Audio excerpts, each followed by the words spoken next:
So this might sound just a little bit silly, but imagine your smartphone was searching for similar phones out in the universe. So it's out there, it's on a mission, and it's looking for phones that look the same. But all it can see is an infinite number of SIM cards floating in space. So at this point, your smartphone is just a little bit deflated because the mission seems like a failure.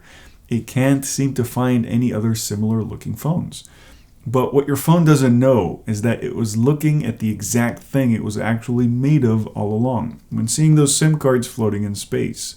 Because at least for the purposes of this analogy, the phone body is only a shell worn by its SIM card. So the mission was actually a success, but the phone doesn't know this because the phone doesn't know what it actually looks like. It only sees a phone. It doesn't see the SIM card it's connected to. And you know what? It's the exact same thing when we look out into space, observing all these infinite spinning spheres we call planets and stars. We think they're not like us, but they are. They're very much like us. Slightly bigger and slower, but like us nonetheless. We look for ourselves out in the universe because we think we're what life needs to look like, whether it's complex life forms or simple cells. But soon enough, we're going to realize it's the other way around. What we see out there is the most accurate window to what life actually looks like here also. So what does life actually look like? In my last video, we consider the possibility that we're also subject to the single most important rule there is, that all life happens on the inside and on the outside simultaneously, just like trees or plants, clearly demonstrated by our visual cortex compensating for a flipped over image of the world. Meaning our bodies are out here on the surface, but our sphere-shaped roots are spinning away deep inside this planet. So here's the real question. How can we go looking for life on other planets before we know what life actually looks like here?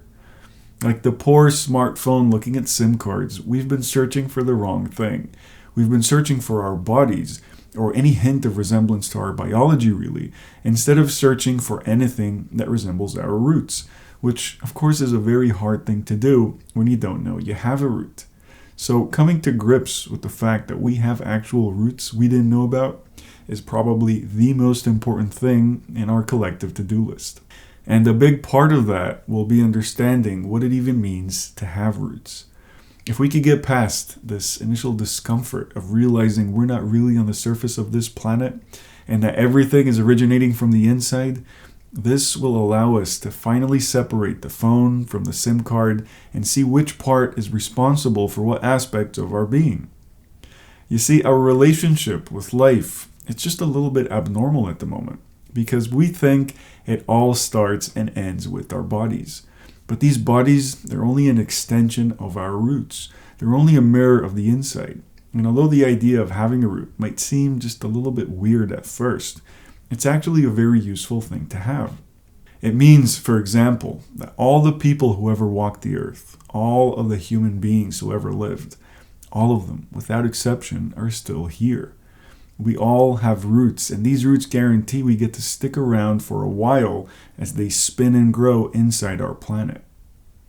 Take futurists, for example. They dream of a day when bionic humans will incorporate advanced technologies to make our bodies live longer and become stronger. But this is just another example of how far behind nature we really are, even in our dreams of the future. We want to be indestructible, but nature is already giving us the best of both worlds, making us both fragile and indestructible at the same time. An interchangeable body with an undying root. Who needs a cybernetic body when you can have an organic one that you connect with remotely? What makes you indestructible is not ever being on the surface of this planet, but still getting to experience it as if you were.